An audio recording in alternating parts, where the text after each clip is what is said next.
What up, and welcome to the Roundtable. I am your host, Brad Wakai, alongside my co-host, Tyson Gentry. Tyson, first and foremost, happy holidays to you. I know we're a little premature on this podcast, but I got to get that out there. And second of all, how are you doing today? I'm doing well, man. I got the booster shot in my arm, so that's pretty much the only thing going on in my life. That and there's like 8 inches of snow out here right now, so I just got a sore arm and it's cold. Well, that's a bad combo, Tyson. I mean, sore arm, you're going to be feeling like shit. Now you add snow, and you're probably going to have to shovel, with the sore arm. It's Right, a bad yeah. combo of things. I mean, what are we doing? But before we get started, shout out to the Montana State Bobcats reaching the FCS championship for the first time in 37 years, playing the North Dakota State Bison 9 times since 2011. That they've been in the national championship game. We talk about Bama and we talk about all these things. Like, I know it's a lower level competition, but holy shit. Dude, that they're the definition of a wagon, dude. North Dakota State is the definition of a wagon. Like it's You're crazy. done. I mean, and people are like, well, I don't, they play on the lower level, which is true, but like how many schools period last year had the number 3 pick in the draft, another one by the end of the first round, Jabril Cox in the top 50, and then another one they got 3 every down starters in the NFL. I mean, It's crazy. it's It's not crazy. cool, man. I mean, move up, guys. I know. And then James Madison, of course, they're like, all right, we're going up. It's like, Yeah. okay, take NDSU with you. Like, make this make this Yeah. fair. Like, come on. Level the playing field. Come on. It's crazy. But yeah, shout out to them. So a little hometown flavor there.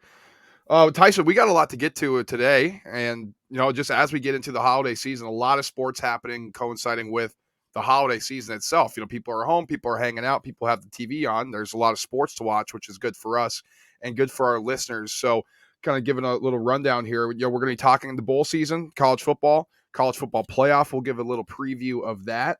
And our favorite time, a lot of times people think that this is the start of the NBA season, but NBA Christmas is always stacked. I literally watch every game. I think I've done it since I've been middle school, watching every minute of every game. So I'm sure I'll be doing that again. And then Tyson, we're going to be closing out with some money making time as always. Last week, I think, when did we go? 12 and 11, but with a plus 750 hit in there. So, I mean, and another, plus money hit from you with your parlay, Colts and Jonathan Taylor to score. So even though the record doesn't look great, it's all about the odds and the value that we've given out. So, you made some money if you were tailing our picks there. So we got a lot more on the slate in our money making time to close it out. Ooh, But 12 we're and 10? 12 and 11. 12 and 11. 12 and 11. Yeah, we got the Wentz pick in there, and I had the Bayern team total over. That Oh, gotcha. snuck in there at the end. Yes. So, Yeah. um, I mean, we were picking, it was an uphill battle last week with no player odds on there or anything. We didn't know who was going to play, what games were going to look like. So all we knew is that the Colts were going to beat the shit out of the Patriots. exactly. So we were right on that one. Tyson, we're just going to start, though, with the Monday Night Football recap, and actually the team that was supposed to play Saturday, the game that was supposed to be played Saturday between the Raiders and the Browns had to take place on Monday. So we got a nice little Monday Night Football doubleheader, but it was anything but good football in both these games. I mean, it was awful. Raiders beat the Browns 16-14 on a last-second kick. Let's start with that game. Any takeaways that you can really give from the game you watched? Well, first of all, I've been pumping him up on the podcast now this is the only kicker podcast in America. And Daniel Carlson has making his case to be in the household name of kickers because he scores all their points. But on top of that, I mean, the Browns don't. The reason I wanted the Raiders to win this game selfishly was because if Cleveland won, they catapulted themselves to the top of the AFC North, and they haven't played like a team that deserves that hardly at all this season. I know injuries and COVID and all this stuff, they've been hit super hard, but when they've been healthy, they haven't been good either. And so it was like, are you kidding me? These guys are going to get in. I'm going to have to watch them get sacrificed to somebody to open up the playoffs. Because Cleveland doesn't need that. I'll watch Big Ben get sacrificed. He's won a couple. It's I thought that the Browns losing was a good thing. And then on the Raiders side of things, Bryan Edwards, for the first time maybe ever, looked like an alpha that he was billed this preseason and last by John Gruden. And it was just a bad football game. I don't know. It just wasn't good. Derek Carr redeemed himself by leading that game-winning drive down the field, but I didn't think he was good in this game. I mean, he had the fumble that was huge, then he had the interception on the previous drive that let the Browns go back and score and take the lead. And we talked about it on a previous podcast, Tyson. It's just something about Derek Carr that we can't quite put our finger on about like why he's not considered elite or why he doesn't play better in spots. Like this was a game that they should have dominated. They should have gone in and crushed the Browns, especially with how inept that offense was in the first half. But then you watch the Raiders and their offense just played down to the competition. And I know the Browns have a pretty solid unit on defense, but missing a lot of the pass rushers. I know Myles Garrett was there, Moussa Koromora was there, but I'm just watching like Raiders. You guys got to do something on offense. Like Derek Carr, you have to make special plays. And too many times on third down, it was an ill-advised throw here or just a bad throw or threw it out of bounds, and now you're punting away and giving Nick Mullins a chance to go down the field. And eventually, he figured it out. The offense clicked. He drove down the field. Nick Chubb finally started getting the ball. And then next thing you know, the Raiders have to have a game-winning drive in a game they should have dominated from the start. So that was a bad game on their part. Is Derek Carr just Kirk Cousins with a big arm? Like Yeah, I think so. watching them I back mean, and forth. I literally was watching the game today. It's funny you say that because I'm watching. I'm like, they're the same person. Kirk Yeah. Cousins and Derek Carr are like the same player. It's crazy. Carr a little bit more athletic, but oh my god. He's like new age Kirk Cousins. I know Kirk's not that old, but it's just like sometimes they look like MVP candidates and they'll put that together for 3 games and it's like, this dude sucks. Yeah.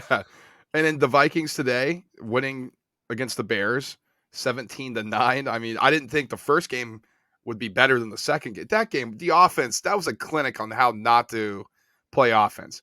7 points in the second half, and it would have been just 7 if it wasn't for that miracle drive at the end by the Bears where they got a touchdown as time expired. It was just so hard to watch on both fronts. Bears being inept in the red zone. Vikings, they get up to a lead, and then their offenses falls apart. This was just, I mean, the Vikings, get them out of my face, man. I mean, I just can't keep watching them. And the Bears, we've criticized them on this podcast from the beginning, talking about Nagy and just how inept that organization is. It was just a tailor-made disaster that was forced to watch because I'm addicted to the NFL. Yeah, every 3 drives, the Bears defense would make a series of really good plays, and I'd be like, "Oh, they're getting back into it." And the offense would come out and eat poop in the middle, poop on the 50-yard line, like do nothing. And then the Vikings would come back out, and I was like, "Oh, they can put it away." And then they would do nothing, and it was like, "Come on, somebody score." I I kind of just left that game thinking that Minnesota should be better, but just they don't have the pieces. Like they have Dalvin Cook is amazing and Justin Jefferson is amazing. And like Anthony Barr and Harrison Smith, Kendricks, all these guys they have on defense. But it's the others that are just fine. And even some of those guys occasionally they just play fine. And I think that they're like the epitome of an average football team. With an average coach and Mike Zimmer who makes stupid plays in the Stone Age, I mean, that offense with Gary Kubiak's kid, I mean, give me a break with what they're running on offense. It's just so vanilla. I'm so over the Vikings. Just so over everything involved with that franchise. They need a new coach. They need a makeover. It's just Oh, atrocious. I'm watching number 18 play every Sunday though. If you put Justin Jefferson on my TV, I'm sitting down and I'm watching him play football.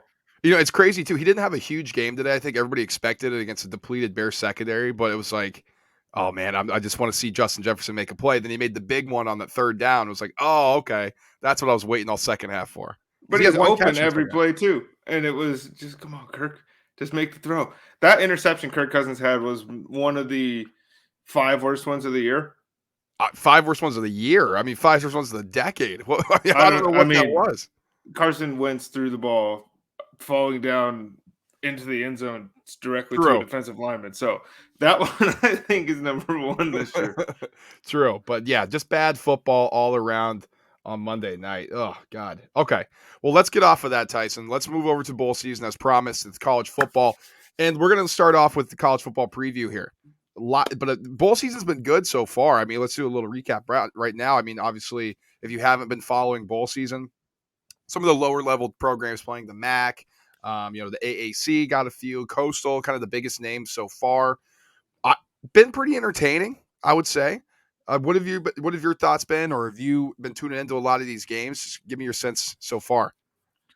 Well, they've been, for the most part, pretty high scoring, which is always fun in bowl season because you never know. Some years it's just straight stinkers all across the board, and nobody shows up to play. You find out 25 minutes before kickoff that the best players decided to go pro, and now you're like, I don't even want to watch UTEP play Middle Tennessee. Like, what am I doing? But it's been entertaining. The BYU game was obviously pretty cool. It's always nice to see when high level schools like that complain for a while and then they end up losing to a team they thought they shouldn't even been playing, like UAB beating them on a last second field goal. Liberty looked good. I think that's a good way to end their season. But all in all, I mean, it's like for Christmas, right? When you wake up and you have a breakfast or whatever, and then there's just kind of appetizers laid out around the house until it's time to eat for real. And these have just been the little appetizers that we've been getting. That's a perfect way to describe it. I mean, it just builds, right? You got the breakfast, like you said, that was the opening day. Like, all right, bowl season, baby, here we go, football day. Then you got the charcuterie boards laid out. You Yep. get a couple pick here and there. All right, this one's pretty good. I'll tune in. Yeah, It just sometimes you keeps bite into building. something you've never seen and you don't like it. And that's how you learn. Next year, you don't watch the Tail Greeter Bowl. Exactly. Unless that's why you got to have some money on it, I guess. But let's talk about the big boys here. College football preview. We're counting it down. New Year's Eve this year, which I really hate, but Cincinnati takes on Alabama at 3:30. Oh, man, this one, I mean, Bama's double-digit favorite if you want to look at the gambling perspective, but I think on the field, Alabama coming off a massive win over Georgia, a big-time statement win, really. Everybody was picking Georgia except for us. If you listen to a previous podcast that we had, keep your eye on Alabama. But that was an ass kicking and an absolute statement. And then you have Cincy, who they've had a few big wins this year. Over Notre Dame was a big one. Dominating the college football, dominating their conference game. That was a big one. So I think a lot of people were like, okay, keep an eye on SMU, and they looked dominant in the second half. Really, really stomped out SMU to have a statement and really get them in the playoff. But sitting at the 4 seed, there hasn't been a lot of belief around Cincinnati. I'm just going to say it right now. I think Cincinnati is live in this game. Live in this game. And I know it's kind of crazy to say, but this team has nothing to lose, man. I mean, they got absolutely nothing to lose. Go out there and play hard. I'm going to be rooting for Cincinnati. I don't hate Alabama. I'm not one of those guys who hate Saban in Alabama, but I will be rooting for Cincy because this would be amazing to have a team that the college football committee did Tried everything so they hard. could to get him out. Like, the only reason why they're in this game is because everything perfectly aligned for them to be in it, and then for them to knock off their golden child in Alabama would just be amazing.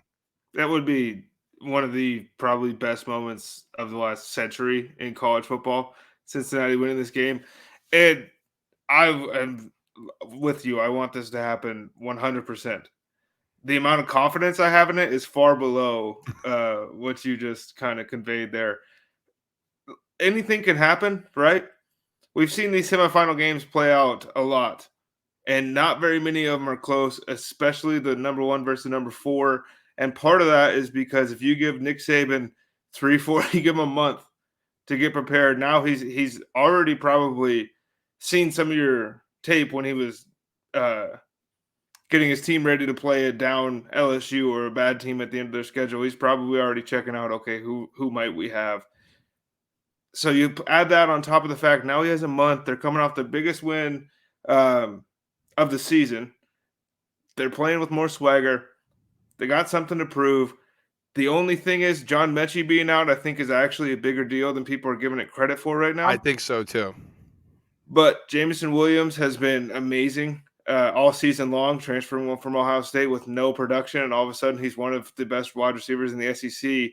Him, Traylon Burks really kind of separating themselves as the season went along. I think Bama wins this, and I think that they win it in a boring way where it could be 21-3 at halftime, and then they get up 28, and then Cincinnati scores 10 points in a row, and we're all like, oh my gosh, and it ends 31, 34, 17, something like that, where they just are in control because that's what they do. And they make good teams look mediocre, and they make fun teams look boring. And I think this might be a case of them making a power run team not be able to move the line of scrimmage, not be able to win in the trenches, and all of a sudden Bama is like just not necessarily putting their foot on the gas, but just coasting. Just nice, smooth, double-digit win here for Bama. I'm hoping that's not the case. I'm hoping, if anything, it comes down to a single point game or single possession game, maybe kick a field goal or walk off touchdown. That's fine since he loses. But I think you said it too. John Mechie's a huge loss. He's going to look good in Eagles uniform at some point. But yeah, 12 years down the line. But beyond that, with him out, Jameson Williams is going to be their number one. Cincinnati's strength is on the perimeter on defense. They have a really elite secondary DB unit. I think that's going to be a huge factor here. Now, with that being said, do they have the physicality to stop the running game? Because that's the other thing that Alabama can do. Okay, you take away one facet of our game, we'll just turn around and hand the ball off now. Brian Robinson's a beast. He's a monster back there. And we saw that in the championship game against Georgia. Okay, you can take away our run game. Okay, we'll just spread it out. Bryce Young's going to just pick you apart. That's something I think will be a huge factor in this game. Okay, since he's going to have good cornerback coverage, they're going to be able to defend the passing game, I think, better than what Georgia did in the championship game. Well, they better hope. Well, right. But can they match the physicality? Can they match the size of Alabama to prevent them from getting 4-yard carry, 5-yard carry, and all of a sudden, boom, here's a 20-yard carry. All of a sudden, bang, here's a 60-yard run, and Alabama's just scored. And now you got to play catch up. I think the answer is no. Unfortunately, I think it's no. Like I said in the conference championship preview when you guys were hyping Georgia, I've seen this movie before, and I know how. Look, there could be a different ending, right? Because it's after a while the series gets stale, and maybe the fifth one they write in some crazy wild thing. But all the previous ones have ended with them dominating. Really, I mean, remember when Michigan State was super fun?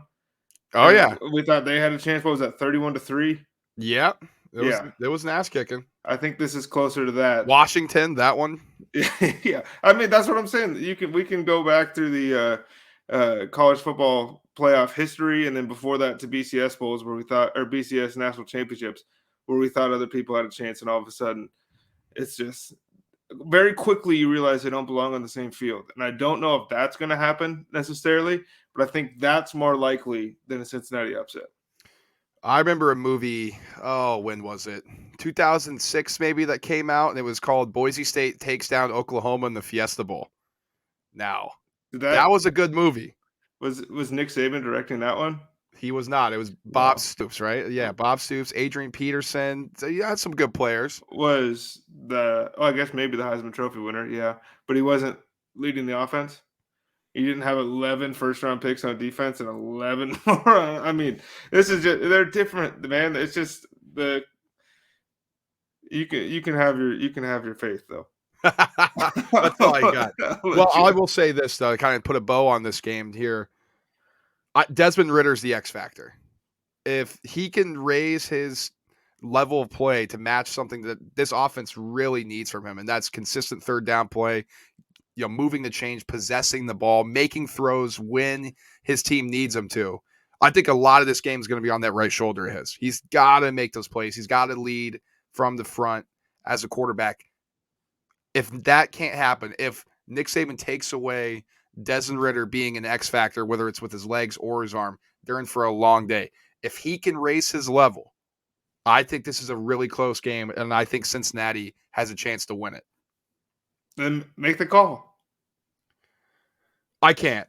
Because the other thing, we have a motto on the show. It's show me, and then also we say what we believe. I don't actually believe that Cincinnati can win this, so I'm not going to say it, just be like, oh, I want them to win. I'm going to say it. I think Alabama's a better team. I think they win this game, and they're in another championship game. But I will say this: I'm taking Cincy plus the points. I think they cover that. Okay. And who will Alabama be playing in the national championship game? I think they're playing Georgia. I think this is a rematch. So much fun, isn't it? It's so nice. I hate to agree with you. Look, Michigan's been kind of the darling of the college football season for people who are cheering for anarchy, right? It's been them in Cincinnati. It was like these two making the college football playoff would be awesome. Yes, Michigan is a power program, one of the all-time most famous college football programs there is, but I don't think that they have what it takes to beat Georgia, because I think the only team that has the correct combination of what it takes to beat Georgia just played them and dominated them. Um, because I think a mobile quarterback is huge. I think being able to pass the ball as well as you run the ball is massive. I think Michigan's defense can make it really, really tough on Georgia's offense to score points. But I don't know if Michigan's offense is going to make it hard enough on Georgia's defense to make it matter, because this is not Ohio State. Like, if Hassan Haskins goes for 5 touchdowns again, this is like the biggest storyline you could possibly imagine. If he goes for 2, I think I'll be shocked. And I have my prediction for this game is that I think Georgia's defense has a real solid chance in outscoring Michigan's offense. Oh man, there you go. That's something bold right there. I agree with you with everything you just said. Michigan doesn't have the athletes on the perimeter like Alabama does. Alabama has a better quarterback than Michigan does. Even though Cade McNamara, he's not a slap. Like he can play a little bit. We've seen it this year. I think coming into the season, we didn't really expect what he's done, because he didn't really show it, didn't have it on tape. He's been very much improved from last season. So all the credit in the world to him, what Jim Harbaugh has done with that offense this year. But Georgia's going to be fired up, man. I mean, they got embarrassed on national TV, got embarrassed by Alabama. They're going to want to make a statement here. And I get it. Michigan's overcome a lot, beaten good teams. I mean, stomped Iowa in the championship game. Pretty much. I mean, honestly, pretty much beat down Ohio State. I know the scoreline was close, but they out physicaled them all game. They were tougher than them all game, and they just really kind of kicked their ass all over the field. But you're not going to be able to push around Georgia, and that's what Michigan's been doing to every team they play this year. They're just been bigger and a little more physical, a little nastier. Georgia's nasty, and they're big, and they're physical, and now they're pissed off. Now they're ready to go. They want to make a statement here. I like Georgia's game. It's going to be a rematch, Alabama and Georgia. I think that you're right. And on that Michigan game, it's like one team is finally throwing the monkey off their back, right? Making it to the playoff. The other team, this was like the consolation prize. But they can come back through and play for the real thing. Kirby Smart can finally put that to rest. Either that, or he's going to be seeing Boogeyman. He's going to check for Nick Saban under his bed if they lose this national championship to him again. But I think we have a rematch, and I think that this actually could be a good thing for college football, because I think the ratings will reflect people asking for a change in the way that the system right now has presented the 4-team college football playoff. I think people are going to be like, well, why would I saw it like a couple weeks ago. Why would I on New Year's or whatever, like a week after, there's going to be nothing going on. And on Monday the 10th, yeah. I still think people are going to be not psyched, man. It's going to feel like the LSU-Alabama rematch. 2 SEC teams, kind of carbon copies of each other. Like, really? This is what we're getting? I agree with you. I mean, people are already sick of it. This is going to be the nail in the coffin, I think, for the 4-team playoff. They're going to ask for a restructure across the board and how we get how we get teams into this playoff structure. And we already said there's a blueprint right below them, the FCS. It's okay to ask for help. Another thing that makes the FCS playoffs, I think, superior to the FBS ones that we didn't mention when we were talking about that is, like, last weekend, South Dakota State finds out that instead of going to Texas, they're going to Bozeman, Montana, where it just snowed a bunch. It's super cold. They have 6 days to figure this out, game plan for who they're going to play, all this stuff. You give these coaches a month to prepare. Like, that, to me, like, what playoff do you get that long of a break between? You already know where you're going, who you're going to play, all this stuff. Nothing is going to surprise you. And then you play, and then you get another week and a half or 2 weeks. It's just, what's the point? Yeah. 3 weeks, really. Pretty much. Yeah. It's pretty crazy. I mean, when you break it down that way, there's not a single sport in the world where you get that much time to prepare and you get that much time off. That's why It's the best coaches seem to always win in the college football at the end of the season. They're the ones always holding the trophies. right. And if you want to say, well, that's what the sport's about, great coaching. It's like, sure, but there's only what, 4 elite coaches in the entire sport? Yeah, and they play each other over and over. Every once in a while, somebody kicks the door down, and it's really cool. But that's why it's really cool because we never get to see it. Right. And then we're gonna see, then we go, okay, Cincy. Now I think it's gonna be close, but it could be a complete bludgeoning. It's like, well, we're not doing that thing again. It's like, didn't you just say we wanted to watch Cincy? Like, come on, Right. you can't have it both ways. To put a bow on this Georgia Michigan game, I like spreads right now is Georgia -8. I take that up double digits. I think they smack Michigan around, so I'm gonna be hammering Georgia laying the points. Yeah, I have a feeling that this one could be. It could get pretty hard to watch. I think if you're cheering for. I know the 4 over the 2 isn't an upset in like every other situation, but this one. But if Michigan wins this game, it will be an upset, which sounds so backwards. That's another reason this whole thing's jacked. All right. Well, that as you mentioned before, this is our main event, right? This is our big course meal. All the families around sitting down. College football playoff. That's what we play the bowl game for. That's what the regular season's for. But as we pick and choose throughout, or we pick at some food that's laying across the table throughout the day, Tyson, all these games leading up. I mean, there's a lot of good matchups that I'm excited for, and I know you're excited for as well. What are some other games that you're excited to watch? I'm excited for Florida UCF just because I always like when there's these interstate rivalries where they don't actually get to play each other. And so I'm sure a lot of these people or a lot of these players, coaches even, they know each other personally. They've been around each other. They might have even played together in high school and found themselves going to different colleges. Those ones are always fun because it's like an unofficial state playoff game, right? Oh So yeah. that one I'm excited for. And the other, I'm excited for Army and Missouri. Ooh. Just Okay. because I love when Army plays teams that are just completely out of the box from what they normally play, because sometimes that the way they play offense, it can net them. They set school records in points and yards and stuff playing these teams that are just not prepared, maybe checked out, whatever. And then if they play a super athletic, physical group uh, with a lot of time future NFL talent on the defensive side of the ball, they look abysmal. And both of them, I think, are fun because then the next time you go watch Army and it works, it's like, oh, that's how it looks. But Yeah. then those are the two I think I'm really excited for. Um, I mean, all of them I'm gonna watch, but that's kind of the pre-Christmas ones. Memphis versus Hawaii on Christmas Eve. That Oh would be yeah. cool. That's getting us geared up for kind of the Christmas day to follow. Absolutely. No, I agree. Those games I got tabbed as well. Um, Another one I'm interested in. It's kind of pre-Christmas. Let me see. I literally just had it. Oh, Miami and North Texas. That's Yep. one I'm going to be tuned in on. Preceding your UCF Florida matchup. That's one I'm intrigued by. Miami can throw it all over the field. North Texas, they can score a lot of points. Might be a high scoring game there. Then kind of after Christmas, some ones that I've tabbed: Oregon, Oklahoma, and the Alamo Bowl. I'm intrigued by that. Both teams lost their coaches. How motivated are each of the team? Are they trying to put good film on tape for the coaches coming in? Are they thinking about transferring? How's the locker room and how's the mood sitting after Christmas? Because post Christmas, things could change. You may be motivated going in. Finals are done. All right, let's go win a football game. Now I'm not too motivated anymore. So that's something I'm interested in watching.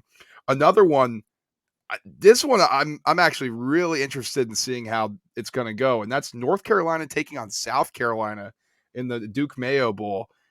Battle between the Carolinas. Mac Brown said that if he wins this game, he'd let somebody hit him in the face with a frying pan, which is hysterical. Because he doesn't want to coach Sam Howell anymore.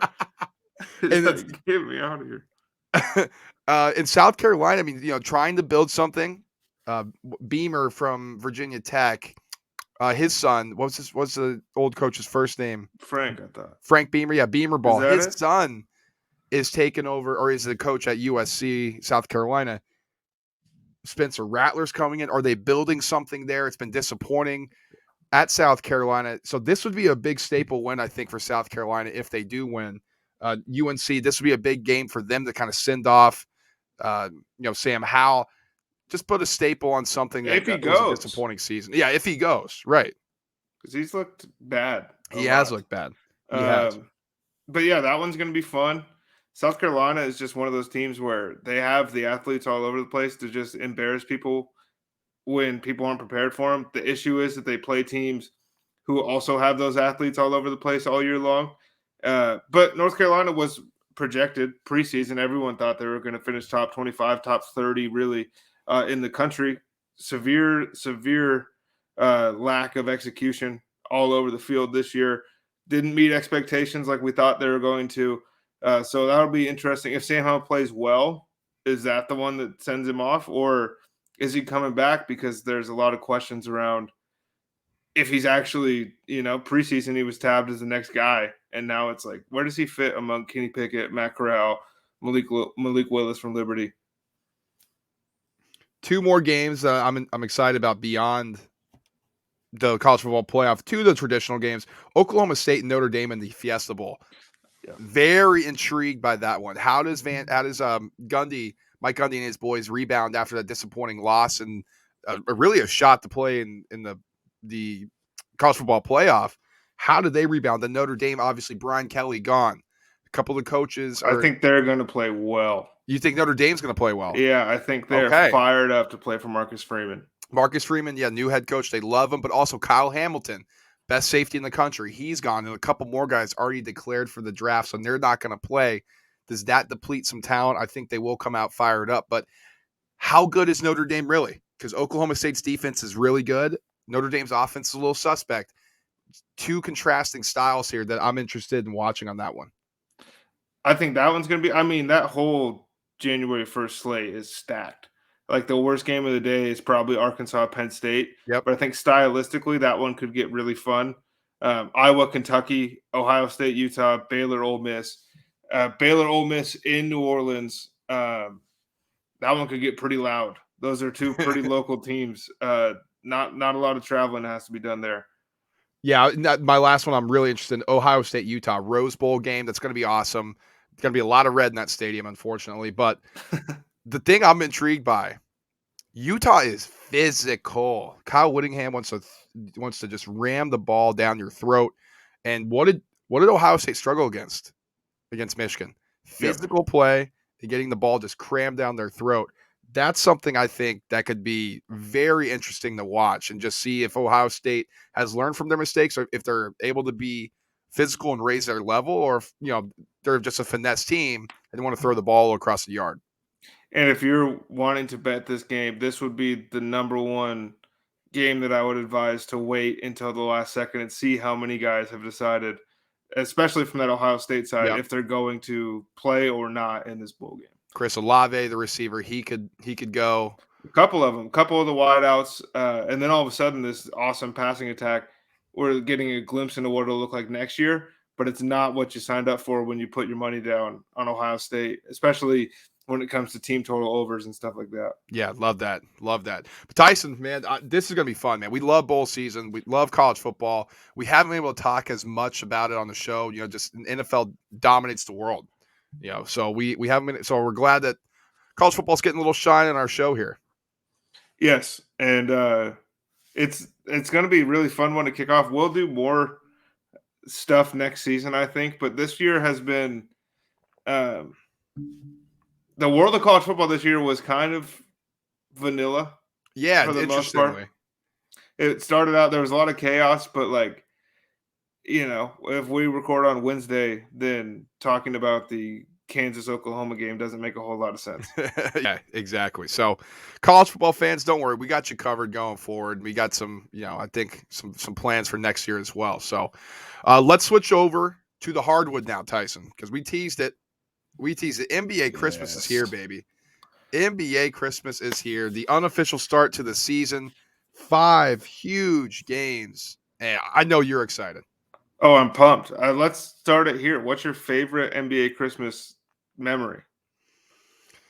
Oh, man, that's tough. I mean, those Warriors-Cavs battles with the height of LeBron James and the Kyrie Warriors game games. The winner Kyrie over. game winner Yeah. was sick. I mean, those are some of my favorite moments.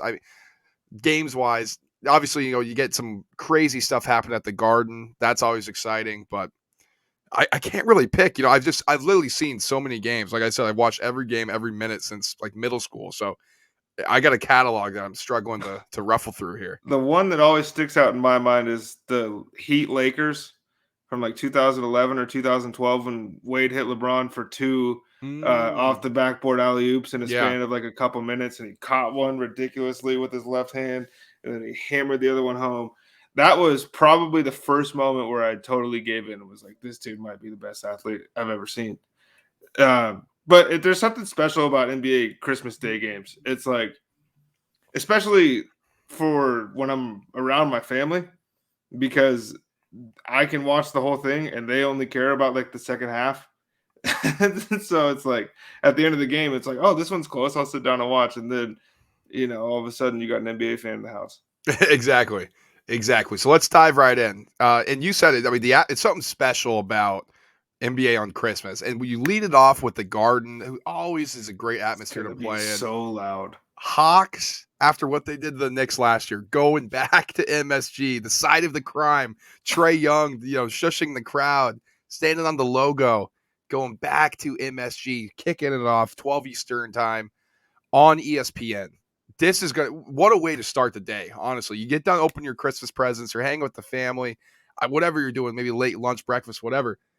Then you could turn this baby on, and literally you're going to have to turn the TV down a little bit because it is going to be loud there. This one's going to be electric. This one is going to be uh this is the way, if you're paying attention to the NFL and other professional sporting organizations, when you have big days like this, kick it off in the loudest place you can with a matchup that's running back last year that ended surprisingly with a ton of animosity, mostly from Knicks fans towards the Hawks. But I'm sure the Hawks players feel that.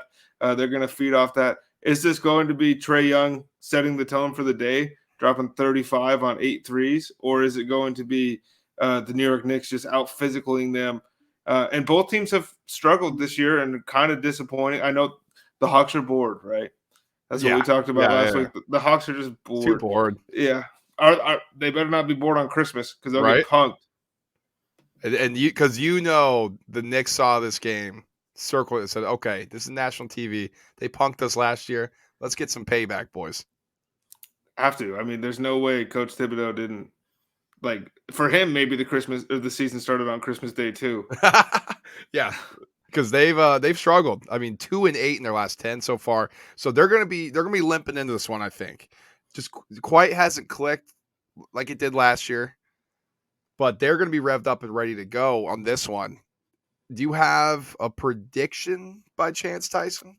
I'm leaning towards taking the Knicks, Ooh, which okay. means I want to fade myself and take the Hawks. So I think there's the emotion part of it that wants me to buy into everything that's going to be happening that day.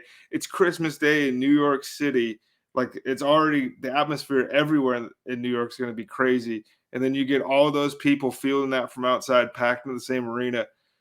I think the Knicks are good enough to win this game, but my only issue is I just think that the Hawks backcourt can be exposed by good scoring backcourts that they're playing against. And I don't know if the Knicks backcourt, especially like paying Kemba Walker all that money to sit him, like that makes no sense to me. So maybe Kemba comes back, hits a crossover, they cover. That's what I'll go with. Okay. Now I see. I feel the opposite. Like I think the Hawks are going to win. That's why I want to take the Knicks because of what you said. Like the Hawks, And we'll place all of them. We'll just split it right down the middle. exactly. Like the Hawks, they're going to be. I think they will get motivated for this one. They're going to get up for this one. Trae Young's going to try to make a statement. But when the Knicks have been focused, when they play hard, they've been pretty good.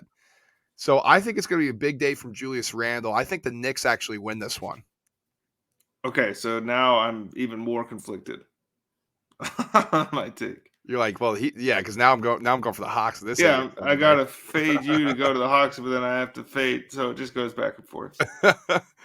I'm excited for that one. That's a way to kick it off, in New York City. I think Moving it's gonna on. be a slugfest though. Yeah, physical. I think it's gonna be chippy, physical. It's gonna be great. It's gonna be old school ball. I hope the refs let them play. They better. Next one up on the docket: Celtics at Bucks. This is at 2:30 Eastern on ABC. I don't know. It seems like the Celtics are actually starting to play a lot better. Jaylen Brown's healthy; he's back. Jason Tatum's starting to find his rhythm. Bucks a little banged up, but they're really good. It feels like this is going to be one of those ones where they come together as a team. Giannis is going to play. Chris Middleton's going to play. Drew Holiday, all the guys is going to be full strength, and they're going to try to make a statement like, "Hey, this is still our league. This is still our conference." That's my sense right now. But Celtics could play spoiler. I mean, they have the wing scoring to do it. Enes Kanter, in his freedom now, and now he changed his name. He's been playing a lot better these past couple weeks, rebounding the ball. We know he's an elite rebounder. He's really good offensive scorer. The only thing that prevents him from being a massive rotational player and getting a lot of minutes starting is his lack of defense. But the Bucks don't really have anybody anymore to really punish him on the inside like teams have done in the past. So I think that's just something that I'm thinking about matchup wise, stylistically. But also the Bucks, there's nobody on the Celtics that can stop Giannis. Like they're just is not a Giannis stopper on that team, or at least somebody who can slow him down. So this should be an interesting matchup in styles. I like the Bucks and I like him big in this one. I think they hunt at his freedom down every time he's on the court. You say they don't have a matchup for him, but we oftentimes forget Giannis is a center that just plays everything really well. Like there's no other area in basketball that this dude wouldn't be playing the five. So I mean, he's 7 feet tall. He's gonna get his. I think the Celtics are actually dealing with about a COVID right now. It's kind of running through the locker room, which could be concerning as far as their prospects for even hanging in this game. But I agree with you. I think this is a game where the Bucks are like, okay, we're hearing a lot about Steph Curry and Golden State. We're hearing a lot about Kevin Durant in Brooklyn. The Suns they're on like a 68 win pace right now. Let's just go out and beat somebody by 30. We got all the eyes on us, and let's get it over quick so I can get back to my family. I think this is going to be. This one has the opportunity to be closer to a public execution of the end of this Oh, era of the Boston Celtics than it does to be uh, now that I say that, Jason Tatum's going to score 65 or something, but um, it's. I think Middleton always kills the Celtics. Giannis is going to play well, and I didn't Milwaukee beat the Warriors by like 40 last Christmas. yeah, they smacked them. It was terrible. Yeah, I think this one might not be 40, but it could be 25. Okay. Here Celtics, they did have COVID running through them, but I think today they all got back. Tatum played, Smart was back, Schroeder was back, Jaylen Brown was back. So that's a good sign, at least for now, for the Celtics. We got a little bit ways to go, but hopefully, it's kind of in the past for the Celtics, because I do remember there was some stuff about COVID running through them. But I agree with you. I think the Bucks. I think they're going to dominate this game. I think they're going to make a statement, like you said. They're going to make quick work of this. Okay, Celtics hang around for a bit, and then maybe close in the fourth quarter or so, and then or going into the fourth quarter. Okay, let's D up, let's hit shots, let's get out of here. So I like the Bucks big as well. Now, Tyson, the third game on the docket. Now The main event, baby. this is basically your Super Bowl here. Yeah, until the actual Warriors at the Suns. Battle between the two best teams in the Western Conference. in the league record-wise. In the league record-wise, 5 Eastern time on ABC. This game, this has the makings to be an all-timer, honestly. The first game they played when both were as close to healthy as they've been this season was an awesome game. The second game they played, Warriors looked a lot better. Booker wasn't playing. So that one's kind of handicapped, right? I think this is going to be a lot closer to that first game that they played. Devin Booker is back. I'm going to hate myself for saying this in June, but I think the Suns are just better as currently constructed. I just think they're better. I mean, DeAndre Ayton, when Devin Booker was out, played the best 5-game stretch of his entire NBA career. He is playing better right now. Mikal Bridges, again, gets to show people on national television what he does on the defensive end. Steph is going to get his, I think, a lot more than he did in the first game. But we say it all the time on this show. 30 points on 20 shots or 25 shots isn't exactly great efficiency. If Steph gets 30 on 20, then we're in trouble. But like when you shoot, like his numbers at the end of the game might look better than the way he played. I think Phoenix goes out because again, like Milwaukee, I think this is a bigger deal to them. I honestly think this game matters more to Phoenix than it does to Golden State because they still know they're getting Klay Thompson back at some point. Phoenix is trying to uh, really distance themselves in the playoff race because this is the third time these teams have matched up in the last month or so. And if they can take a 2-1 lead in the series, as well as a 2-game lead in the Western Conference, they're sitting a lot better going forward. But I think they defend better, and I think that Chris Paul is the ultimate X factor. And when games get close in the fourth quarter, Phoenix doesn't have a very good point differential for their record, but it's because games are always close, and then they always win by 6. So I think it'll be close, and I think Phoenix will win by 6-10. I like the Suns in this one as well. A lot of it because of what you mentioned too. They're going to be motivated. There's going to be a huge game in Talking Stick, their home arena. I mean, that place is going to be going crazy. Warriors have played well this season, but I think when you, like you said, when it was matched up the first time these two played, really close game. Suns won. The interior presence of DeAndre Ayton is a huge factor. When Booker went out, he's played exceptionally well, really needed to step up. If he can keep that same level of intensity and same level of play when adding Devin Booker back, just your number one scoring threat back, I don't see why this wouldn't be a victory for the Suns. Now, I get the Warriors are awesome. They spread you out. They hit shots. But the perimeter defense of the Suns is really good with Mikal Bridges, as you said, Jay Crowder, Cam Johnson. They're just really long. Also, not necessarily the stockiest guys, but they'll put a body on you. Yeah. They'll get in you. I mean, Booker's almost as big as Harden, and people don't kind of give him – people think he's small out there. He's their second smallest dude when he's on the court. And the other thing, too, Chris Paul, he hates Steph Curry for some reason. I mean, he just hates him. I think it's because he got embarrassed by him so many times in a Clippers uniform. But this would be a nice little something that Chris can give Steph on national TV on Christmas when everybody's tuned in. Yes, and I think this one, to me, I know that when it was set up, it was supposed to be the next game that we'll talk about was like the main event of NBA Christmas, but that game will be cool. But this one, I think this is like a huge boon for the NBA to get the two best records playing each other on Christmas. Absolutely. I agree with you. This is going to be an awesome one. I do think that's the main event, the Warriors and Suns main event. So 5 Eastern on ABC. And then a big one, I mean, it is. That's at Lakers. That's going to be at 8 o'clock Eastern on ESPN. You know, Durant versus LeBron. AD will miss this one, with his knee injury. But here's another question.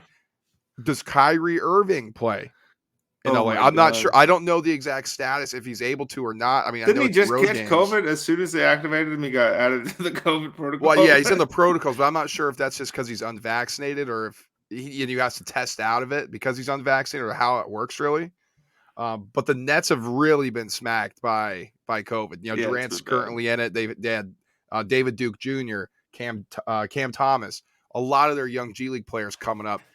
Hopefully, in 4 days since we've been recording this, that they'll be able to clear protocol and we'll be able to see a marquee matchup here. Lakers, I know they have a couple issues going through them right now, but what's just your thought on this one? I mean, this feels like it's going to be a big game for Durant, and it's going to feel like, it's going to be a big game for LeBron where he wants to make a statement on national TV against Kevin Durant, who everybody's saying is better than him now.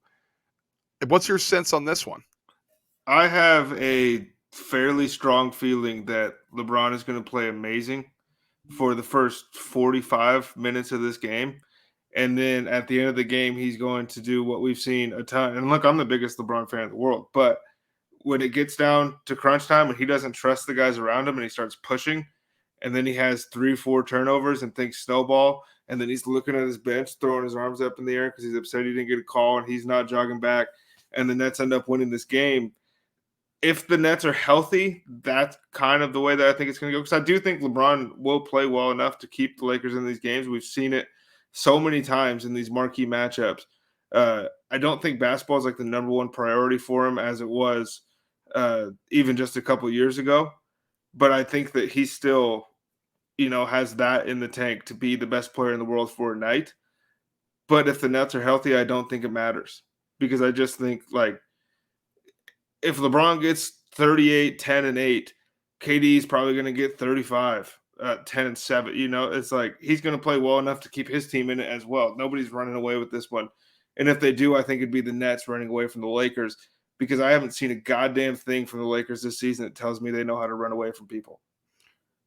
No Anthony Davis, I think, is a big thing as well. They have Austin Reeves. Yeah, but they don't have the presence to pound the Nets on the inside, and that's their weakness. James Harden's in health and safety protocol.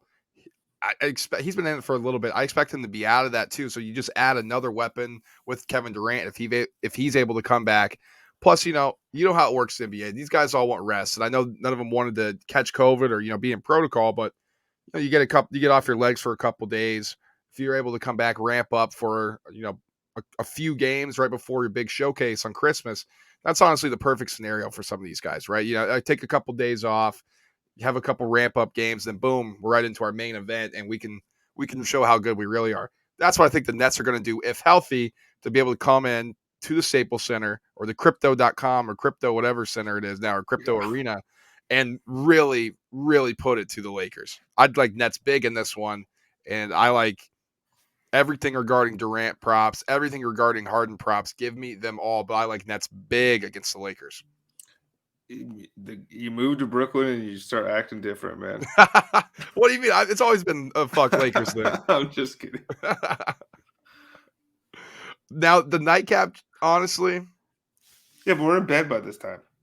Not me. Which is so funny because the Jazz are like the third best record in the league or something. And they're like, here, the Mavericks have an awesome player, but it's like, I mean, obviously I was joking. I'm going to be watching the game. Utah by 1,000. Utah by a ton. The Jazz are just so much better than Dallas. It's going to take like a Herculean Luka Doncic effort, who hasn't even been playing. So you talk about those ramp-up games. Does he have enough? Because he came in overweight. He's been playing himself into shape, it looks like, throughout the beginning of this year. He's gonna have to put 50 up for this to be like an ultra-competitive game. I don't know. I mean, I'll watch it, but Utah by a lot. I agree with you there. And then, no, I might be in bed, Tyson, but that might be my couch bed for the night. That's what I'm saying. Yeah, we're asleep. We're asleep by then. 10:30 Eastern time on ESPN. Wherever you're listening, it's going to be the late game on the slate. I like the Jazz big. Listen, what are the Jazz always saying?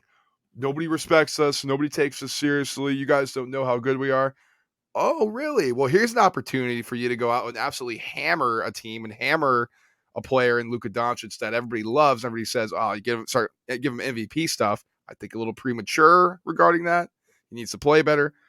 But this is a perfect time for the Jazz to be like, okay, let's make a statement. Let's embarrass a team, and then you'll see how good we really are.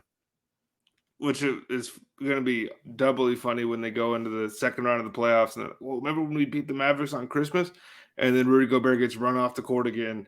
They lose in 6, and then we have to hear it next year when they win 65 games too. They're like the Atlanta Hawks, the Al Horford Hawks. But even those guys were just like, yeah, I mean, it's LeBron. Like, what are we going to do? Like, we're good. These guys, like, they don't even make it to the final boss. They're just out. Like, they lose in level 5. The game's 15 levels long.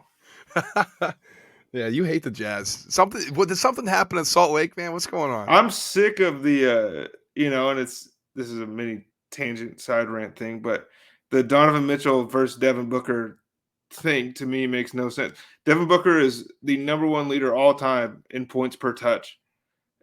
This dude, he shoots less than Royce O'Neal based on the touches that he gets, but he's still next to those guys in scoring average. But then you have to hear, oh, well, his numbers are here and his numbers are here. Well, yeah, he touches the ball the 3rd most amount in the NBA. Like, he has more opportunities to score. This guy is just Donovan Mitchell's awesome, but if you're going to rank those guys, you have to do your due diligence. And I have the same thing with Zach LaVine, who I also really like to watch play. But it's just, look, man, Devin Booker's a superstar, and I'm sick of pretending he's not. There you go, man. Phoenix guys always protecting Phoenix guys. That's what it always comes down to. Has to be.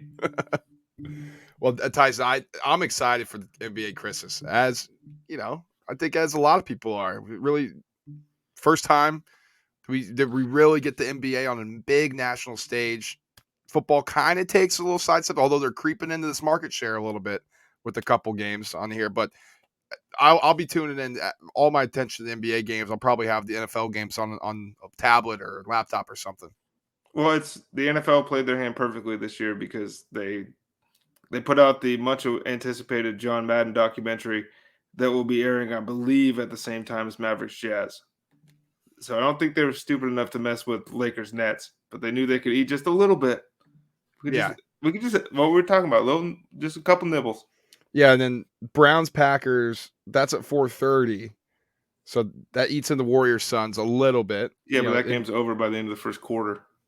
Yeah, Suns big. Or are you saying No, Packers? no, Packers. Packers.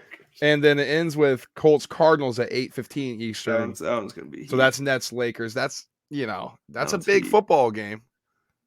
That's interesting. So they're really trying to go at it. So they want to compete. They want to compete with it. For me, it's like nobody competes with you on Thanksgiving. NFL, like, can you give these other leagues just a little bit? Like, come on. And nobody competes with them on Sunday either. I mean, Like literally, there wasn't a bowl game on Sunday because the college was like, we'll let the NFL have it. And they're like, we're taking everything over. It's like, all right, listen, have a little humility. We got another week. By soon enough, they'll be running games 365. That's what it's gonna feel like. That's what it's gonna feel like. All right, Tyson. We got a lot to get to in our Money Makin Time segment here. A lot of stuff going on. We got 2 games tomorrow, NFL Tuesday now. Forget Monday Night Football. We got Tuesday Night Football because our Eagles got screwed and that game got moved to Tuesday. So they play. And then the Seahawks and Rams, who are basically in an infirmary, they got moved from Sunday to Tuesday night as well. Both going off at 7 p.m. Eastern. Regional just depends on where you're at, if you're going to see them or not. So get those streaming services up, NFL. Yeah, lose a little money on this. That's what you deserve. Yeah, I mean, don't want to encourage anybody to do anything questionable in their behavior, but I think you and I will both be sailing the high seas. Of course. Trying to check out both these things. I mean, what are we doing? Yeah. You get the rare opportunity to have 2 games on a Tuesday, and you don't, talk to your television partners. Move whatever shitty sitcom was supposed to be on CBS and throw one of these on there. I completely agree. All right, so let's start with our team. Washington football team. They're going to Philly. They're taking on the Eagles right now on FanDuel Sportsbook. We have the Eagles as -6.5 point favorites. Heineke questionable to be starting. He's on the vaccine list or the COVID list. So we don't know if he's going to be the starter. Is Kyle Allen going to be the starter, or is it going to be Gilbert? What is it? Garrett Gilbert. Is he going to be starting against the Eagles, who are healthy beyond COVID? Like they're actually a healthy team, which is shocking to be an Eagles fan after the past 5 years that we've had. So, what do you like in this game on the spread? Well, I think the Eagles cover. I'm more comfortable teasing that a little bit at Eagles -3.5 and then taking the over at 43.5 points. Look, the Eagles, that's +220. The Eagles have quietly been scoring a ton of points this season. And when they get a bunch of hype, they drop a stinker. And so those stick out in people's minds, I think, like the Giants game. But that comes on the heels of dropping 40. And they've scored over 40 at least twice this year, I believe, and they've been over 30 a handful of times. Washington defense is slowly getting better, right? But they're still not nearly where we thought they were going to be. I think Philadelphia is going to be able to run the ball. Jalen Hurts carries no injury designation into this game, which is the only upside for the Philadelphia. Moving this game to Tuesday gives him a couple more days of rest. But I mean, this is like something I never recommend when it comes to betting. But I think that the only way that I'm going to find a juicy line here to make money on is going to be to predict the correct final score. And they're all plus 20,000 or 22,000, 24,000. So take whatever the final score you think is going to be and go ahead and grab that one. But I'm thinking somewhere Philadelphia 31, football team like 17. We can Okay. do 31-20. It depends. Garrett Gilbert might be the classic Eagles villain that just shows up when everything seems like it's going to go right. And this dude throws for 275 and 3 touchdowns. The Joe Webb game will forever haunt Yes. me. Yes. Yeah. See, I didn't even have to. I barely prompted that one, and you had something pop up in your head. This happens to us. We know. But yeah, I think a total score parlay. Yeah, I think 31-14, 31-17, something like that. Okay. Interesting angle there. And we don't have any player That's props up because on we don't have any FanDuel. player props. We can't make any you can bet but I'm not trying to get on here and tell people, hey, if you bet $350, you could make some real cash here. Right. Right. But I like the Eagles on the spread -6.5. You're giving me that under that hook. I'm gonna take it. I think it's probably gonna end at 7 by tomorrow. Eagles are healthy. They're fired up. They're gonna want to beat Washington. They win this game. They're in the playoff picture. There might be in the playoffs itself, actually. I can't quite I remember how think it works the out. Vikings maintain Vikings maintain. the Okay. final spot as of today. Well, Vikings have 2 tough games coming up after this, so Eagles will be right there. I mean, regardless, they'll be right in the picture and in the thick of things to make the playoffs. And then the other one I'm taking, you guys know I love team totals, but I'm going to take Eagles team total over 24.5. Now, I don't love that half point there. 3 touchdowns and a field goal, you lose on the hook. I don't see why the Eagles can't score 4 touchdowns in this game. And I know the football team's defense has been playing better, but no Montez Sweat, no Yep. Chase Young, and I'm not sure if Jonathan Allen on the interior is going to play. So the Eagles might run absolutely wild all over the football team tomorrow. I like the Eagles big.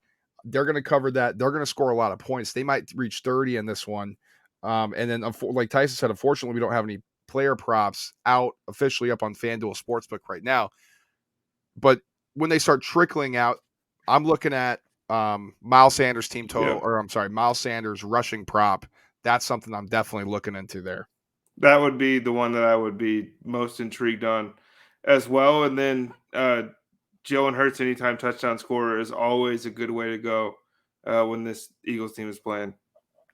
Yeah, I like that too.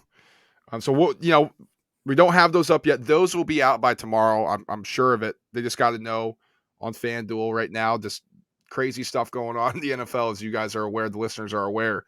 So that'll be up there, I'm sure. So if you have that, those are going to be some of the picks we're on.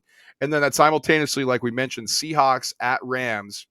The line right now, Rams -7, and the over-under is 45.5. You liking anything in this game? I think that 7 number is super weird. I think the Seahawks suck, and I think the Rams are playing better, and I think that there's a newfound life to this team because the Cardinals seem to be trending in the wrong direction. So I'm leaning Rams to cover that. I do think that because at the end of the first half spread is Rams -4. I think they cover that. And if anything, Seattle will figure out a way to make it close towards the end of the game. But I like the Rams to win this game. I don't know how many points are going to be scored here, so I'm kind of leaning towards taking the under. But if you can get Rams -2.5, under 43.5 or under 53.5, excuse me, I think that one is super super safe. That's plus 160. If the Rams win and it's more than 30 to if it's 30 to 27, basically is how you lose that bet. And that's not going to be the score. When's the last time? Like the Seahawks have to play with them, and I don't think they can do that. And I think that the Rams really run away with this one. And I think that it's going to be just another step closer to them kind of ultimately realizing that potential that we've been teasing. So you're on Rams -4 first half and Rams -7 full game? Yep. Okay, I like that. I'm on Rams -7 as well. For all the reasons you just stated, they're starting to piece things together. Odell Beckham's really starting to step up into his role. He went on the virus list. He's coming back. He'll be available for this game. I just think the Rams always play the Seahawks better. I think it has something to do with that interior rush that really rattles Russell Wilson. He's not able to step up as much. And then Von Miller, I know he doesn't have the sack numbers, but he's been effective in spurts, applying pressure and covering outside rushes and swing passes. He's done a good job there covering screens too. I think the Rams are ready to make it. They had a bad month in November. I think they're ready to make a statement. Okay, we're building on something here. Darrell Henderson's back. That's a huge plus for that run game. So I like the Rams -7 as well. And I'm going to take another team total over 26.5. I just don't know how they don't score 28 points by throwing all over the Seahawks secondary. It hasn't gotten any better. They just have played teams that can't throw. And Yeah. Davis Mills threw for 300 yards last week. Davis Mills. Stafford and these weapons are better than what the Texans have to offer. I like Rams -7, and I like Rams team total over 26.5. It's a bunch of free money we're giving you guys. I agree. We're throwing it out there, baby. Although this money's not as fun to make because this is, but sometimes you got to do the dirty work to be able to play the big ones. So those are games tomorrow. NFL Christmas, Tyson, Browns at Packers. Let me see what they have here. I don't know if you have anything that you want to talk about in this one, if you're leaning towards anything right now. Let me see if something's up. So on FanDuel right now, it's Packers -7.5, and the over-under is set at 45. I will take the Packers to cover that 7.5. I know that they should have covered this week against Baltimore. I think Tyler Huntley confuses teams to the point that we haven't given him credit for when we talk about his performances. It's like, oh, he's a dollar store version of Lamar Jackson, blah, blah, blah. But occasionally he just does things that are very, very unique and kind of confusing for defenses who didn't spend time getting ready for him because he is different than Lamar. Uh, Baltimore's played good against two playoff teams with him under center. I think the Browns suck. I know the Packers just clinched, but now the Packers are playing to distance themselves as the number one seed in the NFC with the Bucs losing here on Sunday, really looking bad, and the Cardinals getting stomped by the Lions. This is like the Packers can, I think, do their work early and have done enough in this game to comfortably win. What are you leaning? I'm leaning Packers -7.5, but I don't want to take that right now. I just want to see. I want to see who's back for the Browns, and I know you don't think it matters too much, but I think there may be something to it with them coming back. I don't know if there may be some money on the Browns to get this down to 7.5. I think if anything, this goes up a bit, but I think you're getting the worst of the number there, and the kind of a weird number. Like the Packers should win by double digits, 30. but that's what we said against that Ravens team. And I get it. Like, yeah, Huntley confuses you, and Baker's more of a traditional style QB who struggled this year. But I don't know. I'm not taking anything officially right now, so I'm going to pass on this one. But if I had to take anything, I'd lean with you on Packers -7.5. And then the other Christmas Day game, a really big one. I mean, just a huge one right now is Colts at Cardinals. And here's an interesting line here. Colts are +2, and the over-under is 49.5. Can the Cardinals really be a -2 in this game? No, absolutely not. Not based on what we've seen, not only last week, but in the last month, really. They haven't looked – they got out of the gates incredible, 7-0, 8-0, whatever it was. And since then, they've fallen back to earth, kind of come back to what they're still better than what people thought they were going to be preseason. But this Colts team is red hot. Absolutely smoking. Jonathan Taylor is trying to make his case for MVP. As weird as that sounds for a running back, like when it's a quarterback, it's like, okay, he can take over the game. This is one of the few dudes in the NFL that is capable of doing that from the backfield, and the Colts fully believe in him to be that guy. And when he doesn't have it going, he's still great catching the ball. Naheem Hines comes in, he's still great catching the ball. Carson Wentz is good enough to win the games that he has to with his arm when Jonathan Taylor doesn't have it grooving. Carson Wentz is not good enough to get into a firefight with this offense against the Cardinals offense. So that's the only thing that makes me a little skeptical. But I said it last week and I'll say it again. I think until somebody shows that they can control the Colts up front and stop them from doing what they want, it doesn't matter because Cliff Kingsbury is this genius that everyone, the air raid offense and all that stuff. Frank Reich is going to coach the pants off that man on Christmas. So It's going to be, are his athletes better than the Colts athletes? And I don't think they're good enough to beat Indianapolis. I agree. Sitting at +2, I'm more inclined to take the money line. If it was 3, I'd take the points, but since it's +2, you rarely see games end on that. I'm just going to go ahead and take money line. It's at +108 right now. I think you're going to get I think it's going to flip. Nobody's really thinking about this. We got our eyes on the Thursday night game, Niners and Titans. I don't know if we want to talk about that. If you leaning on something there, Tyson, but I just thought we'd stick with the Christmas theme first. Colts +108. I'm going to take them on the money line. You're taking them on the money line too, or are you just taking points? I'm comfortable buying points and buying the Colts at like -2.5. All the way getting Indianapolis 2+ money. That's how confident I am that they're going to win this football game. Um, so give me money line, I guess. But I'm comfortable with Indianapolis not just winning outright, but I'm comfortable them covering at least a couple points. Let me see what that would be. -2.5 would be +120 on So FanDuel. what's the money line at? +108. I mean, yeah, give me the money. I'll take -2.5. Colts -2.5 for Not +120. much, There but you it's go. honest work. Not much, but it's honest work. Thursday night football. Now we're getting away from Christmas a little bit here, but San Francisco right now they're visiting Tennessee. The line's at 3.5 in favor of the Niners, and the over/under is 44.5. Intriguing line to me. That hook's obviously in play here. Anything jump out to you? This one's really hard because I think this is a which Jekyll and Hyde Tennessee Titans. Which ones are we going to see show up? And really, the same thing in San Francisco. They've been rolling lately. Debo Samuel is the best wide running back who plays wide receiver probably in the history of the NFL. It's like him and Cordero Patterson really just redefining positional roles so far this season.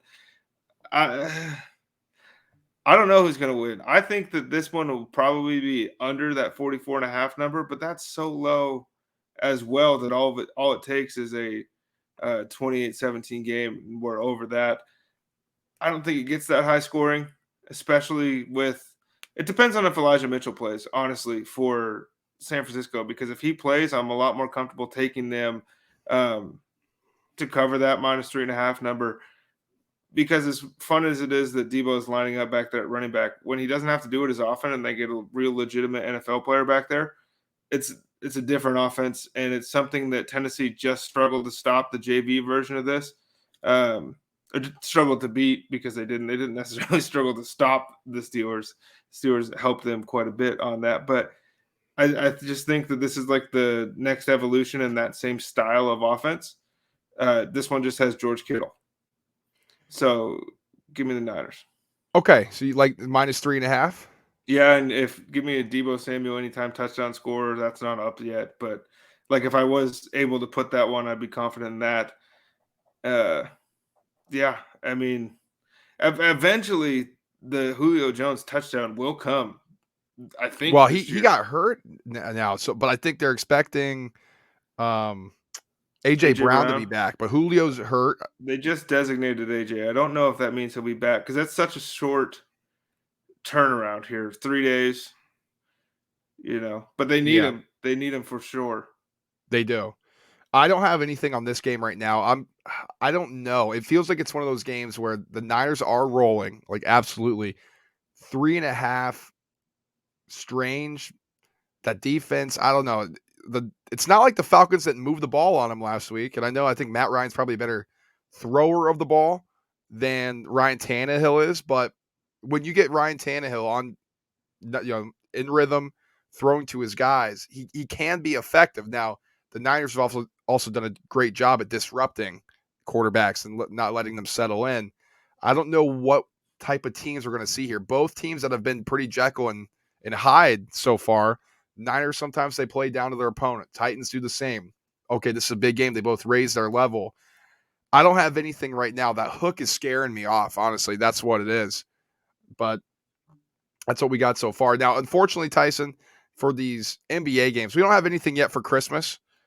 Yeah, nothing up on FanDuel yet for Christmas, but that's not going to stop us from giving out a little round table parlay here. for the NBA Christmas games here. So ride 5 games with us just for fun. Just for fun here. We're going to be picking the winners. Forget the spread. So it's going to be a parlay. We don't have the odds on it, but we like the Knicks. I think so.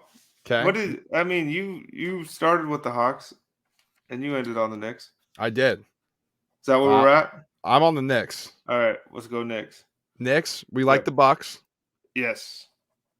We like the Suns. Yes. Do we like the Lakers or the Nets? I like the Nets. I like the Nets as well. Nets, and then we like Jazz big. Yeah. Okay. So our NBA money line Christmas parlay for the round table is officially Knicks, Bucks, Suns, Nets, and Jazz. So it could be dead after the first game, but honestly, I think if we get through the Knicks game, we might have the 3 games, Bucks, Suns, Nets go our way, and it's going to come down to if the Jazz cannot screw us or not. Well, I mean, like you said, we'll be in our couch beds by then, so maybe we'll wake up to good news. I hope so. That'd be great. All right, Tyson. Now to close this out, a little money making segment. Now we're doing a lot more than we normally do, just because around the holidays there's a lot of games going on, a lot of things happening. Bowl season, NBA. I've done the spiel, but anything from these upcoming bowl games from now until any college or the college football playoff that's catching your eye that you for sure have a wager on that you would like to share with people. I don't have any on the games before Christmas, but Okay. I am leaning on a Alabama, Georgia, North Dakota State little 3-team parlay. I know that that's bouncing between the levels, and that doesn't necessarily answer the bowl game question. But like I said, the issue for me when betting the bowl games this far out is just the wait and see who's in, who's out. And then on top of it, it's like half these schools and the high profile games, the ones that I'm going to be excited to watch and make a bet on, are playing for new coaches or interim coaches. And so it's like, does the sophomore from Notre Dame, is he going to care that much about this? But I think that one is different to me, the side tangent, just because they're playing for the guy who's already been named their next head coach. Right. So it's a little different. It's a kind of a tryout of sorts, but I'm just confident in my Bama, Georgia ones at the moment, because unless Bryce Young gets hurt or something, I think those ones are pretty safe. So Bama, Georgia, Indy, SU parlay. That's minus 106. So that's not bad. Well, it's the holidays, and I happened to go to Montana State, and it would make me more money, and it would make me happier to see it. Yeah, give me Troy Anderson and the Cats, baby. Oh, so you're taking Take it off. Take it off. Yes, are we adding Montana State, or are we just scratching it together completely? Oh, we're taking off the NDSU and putting Montana State on that parlay. Well, that's going to make it's a little treasure state treat for everybody out there. All right. Well, let's see what that one is then. Let's see. I'm curious now because you had it better be good enough. Plus 260 in there. Let's see. Georgia. So that's going to be plus 441. Yeah, we'll take it. You like that? All right. Well, there you go, Tyson. We're partying like it's 1984, baby. He's giving you out some goodies here. I love it. There's a few that I like a lot so far leading up to it here that I'm going to share with people that I like. I like Kent State on Tuesday, plus 3.5. So make sure to get that in. That's going to be an early start, but I like them plus 3.5 against Wyoming. Wyoming's offense is atrocious. I can't watch it. It's an eye bleed game. My eyes hurt. That SpongeBob GIF or meme, just the my eyes guy. My eyes. I can't handle it. I like Army minus 5.5 against Mizzou. Yep. I don't think Missouri is going to be able to cover that triple option. I like, Army coming off the loss against Navy. I think they're going to be motivated. They're going to be ready to go. And then one here, Miami, Ohio minus 3 against North Texas. Love Miami, Ohio. Disappointing season, but really good passing attack. I'm going to be all over Miami in that one. And then I guess my last couple here that I like, that I'll leave everybody else off with, or leave off with here, is going to be Western Michigan minus 6.5 against Nevada. No Carson Strong. Yeah. And their head coach left to go to Colorado State. This is a big game for Western Michigan. Giving me that under a touchdown. I like Western Michigan a lot. And then my last one, I will say I'll leave everybody with. I like Memphis -9. There's some transfer things.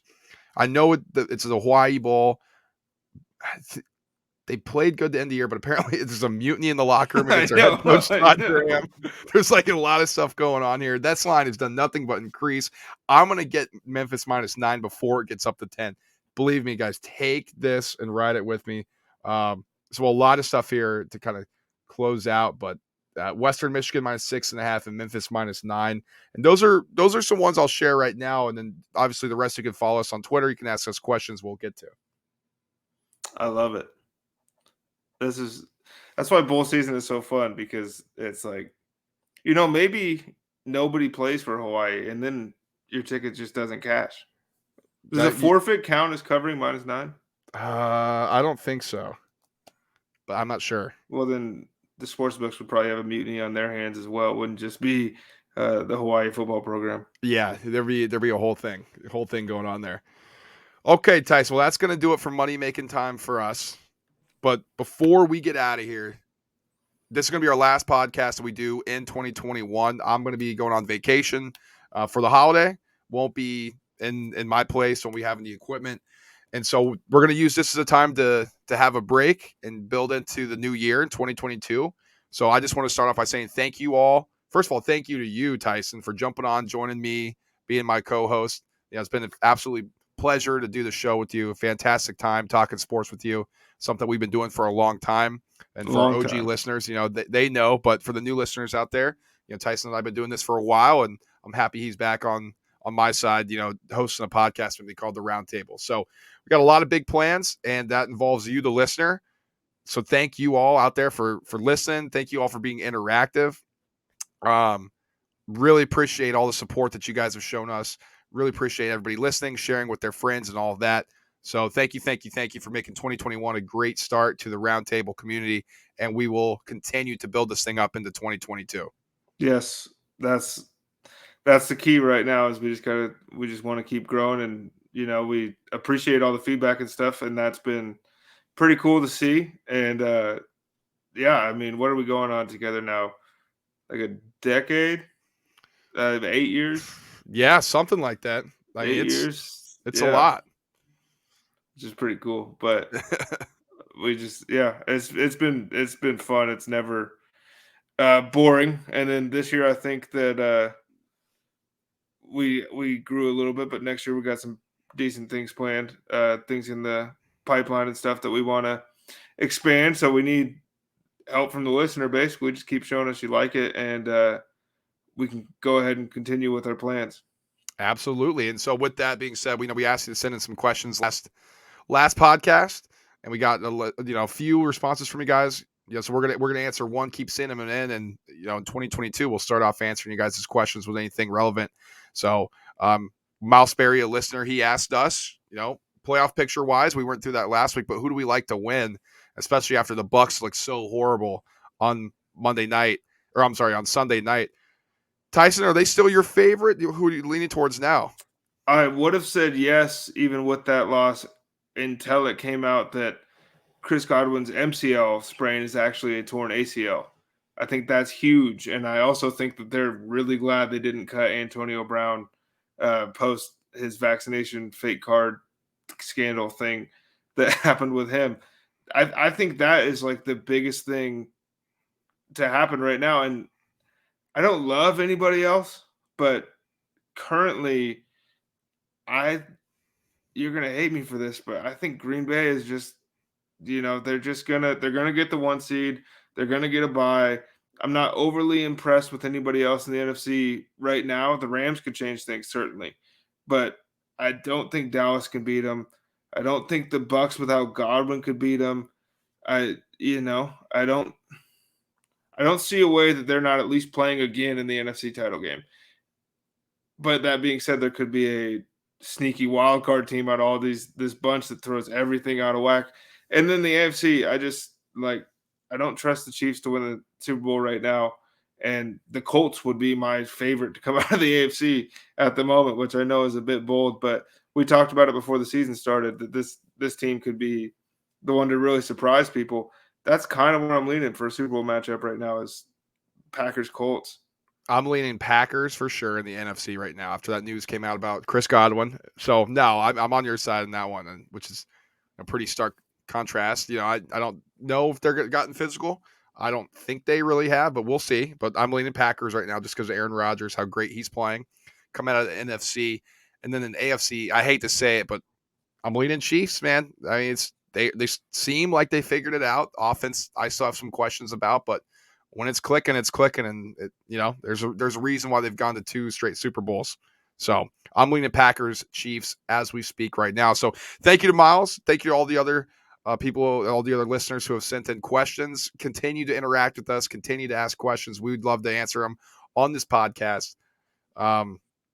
Tyson, anything else that you got before we get out of here? And No, man. I mean, happy holidays to everybody. I hope everybody is safe and you know has a good time. Hopefully, hanging out with friends and family or doing whatever it is that you like to do, um, and just kind of taking in the season. I know that it can become a little bit overwhelming with all the holiday stuff everywhere, but winter is also just a pretty cool time of year.